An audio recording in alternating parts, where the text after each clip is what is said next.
Charging গাঁৱতে গৈ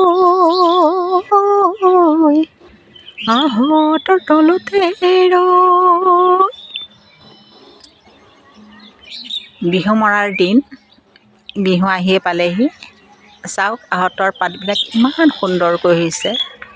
আগতে চাগে আমাৰ মাইহঁতে এনেকৈয়ে আহঁতৰ তলতে বিহু মাৰিছিল।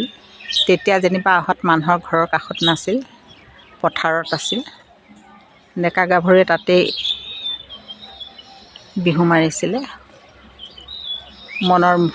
মনৰ কথাবোৰ মুকলিকৈ ইজনে সিজনৰ আগত কৈছিলে, কাৰণ সকলোৱে ডেকা গাভৰুৱে আছিলে।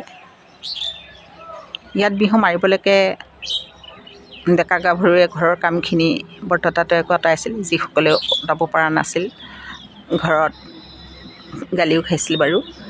এয়া মাইহঁতে কোৱা কথা। গতিকে চাওকচোন গছজোপা কিমান সুন্দৰ হৈছে, কিমান ডাঙৰ গছ। মোৰ মোবাইলে ধৰিব পৰা নাই, গোটেই সেউজীয়া, গোটেই সেউজীয়া। চাওক ইমান অতি সুন্দৰ।